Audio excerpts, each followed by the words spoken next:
आपको लगता होगा हम नाराज होते हैं, जरा सोचो। साइंस कहती है, जिसको सबसे ज्यादा कहते हैं कि सिमन, उसमें ब्लड होता है। 1 घंटे बोलने से जितनी आयु कम होती है, विज्ञान अगर कोई बैठा हो तो पूछ लो उससे। प्राणों से जो बोलता है ना, उसके लिए, क्योंकि वो तुम्हारे लिए ही बोल रहे हैं। एक एक घरों में शांति, स्वस्ति, आनंद आए, उसके लिए बोल रहे हैं। और ये वो इधर उधर, इसने बोला, ऐसा बोला, ऐसा बोला, पर जरा सोचो जो बोलते हैं उनको कैसा लगता होगा। 8 घंटे से तो पहले फिर ठीक किया हूं अपने को कि फिर ठाकुर जी से बोला, ठाकुर जी कम से कम बोलने लायक छोड़ दो, क्योंकि बोलना तो है।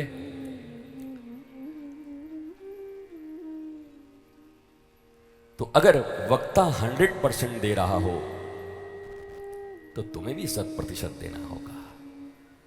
जोड़ा तो ऐसे ही जमता है, जोड़ी ऐसी नहीं जमती कि 7 फुट का पति हो, 3.25 फुट की पत्नी मिल जाए। बोले कहाँ गई? बोला यहीं हूँ। बोला अच्छा नीचे है, दिखाई नहीं पड़ी। जोड़ा ठीक ठाक होना चाहिए ना, वक्ता और श्रोता का जोड़ा ठीक ठाक होना चाहिए।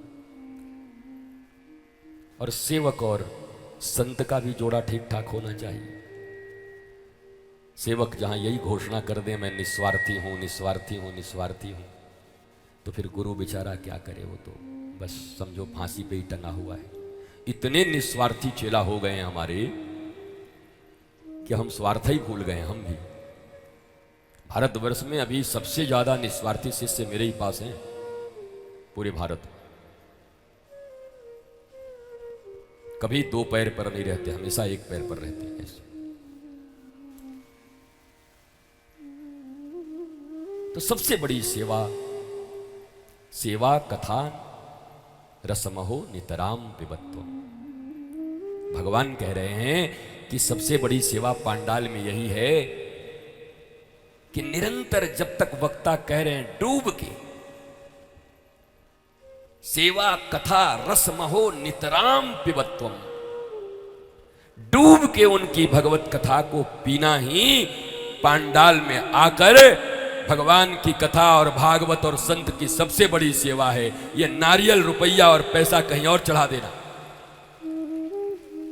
हाँ, डंके की चोट पे कह रहा हूं, सारे दान दक्षिणा रुपया सब दे देना। बहुत मंदिर हैं यहां, बहुत जगह लोग सेवा का काम करते हैं, उनको दे दो। हमारा काम चलता है ऐसे ही, हमें बस ये दे दिया करो जब आऊं तो तुम्हारे प्यार में। ठीक ठीक ध्वनि विस्तारक यंत्र दे दिया करो, नथिंग एल्स। किसी चीज की चाहत नहीं है। ये मिले ताकि तुम्हारे कानों में मीरा की तरह झनकती हुई आवाज पहुंचे, तुम्हारे हृदय को नृत्य करा दे भीतर से। बाकी बहुत जगह है देने लेने के, देते रहिए। और तुमको कुछ कम पड़े तो हमारे पास आ जाइयो। हाँ, सबको तो नहीं दे पाऊंगा, बस 100-200 का तो मदद करते ही रहते, तुम्हारा भी कर देंगे।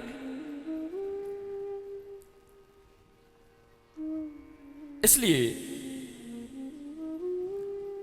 अरे मैया ऐसी बदतमीजी मत करो बाहर खड़े होकर के, कम से कम कथा के सामने। ये बदतमीजी है। नागपुर में आया हूं और आप इतनी भक्त घर की महिला हो, भद्र हो, प्रणाम करता हूं। आप जिस तरीके से कथा के बीच में वहां से हा हा करके हंस रही हो और लोगों को डिस्टर्ब कर रही हो, सैकड़ों लोगों को, यह आपकी भक्ति है। ऐसा तो कोई नहीं करता दुनिया में। आप मां हो मेरी, मैं प्रणाम करता हूं आपको। बहुत देर से देख रहा हूं आप जिस तरीके से कर रहे हो, ये उचित अनुचित है? ये कौन सा तरीका है कथा श्रवण का? भारतीय सनातन संस्कृति में हिंदू धर्म को बचाने के लिए, संस्कृति के लिए हम सब निकले हुए हैं, और आप इस प्रकार से हाहा कर रहे हो। जाओ अफगानिस्तान में करो ऐसे हाहा। कर पाओगी? पाकिस्तान में कर पाओगी? इतना भी ध्यान ज्ञान नहीं। अभी माताओं के ऊपर ही सब कुछ कह रहा हूं कि मां, तुम्हें कैसा बनना है कि ध्रुव आएंगे, कैसा बनना है कि प्रहलाद आएंगे। तुम भी बूढ़े हो जाओगे, तुम्हारे औलाद ऐसे ही तुम्हारे सामने बीमारी में हा हा करते रहेंगे खड़े होकर के। कैसा लगेगा?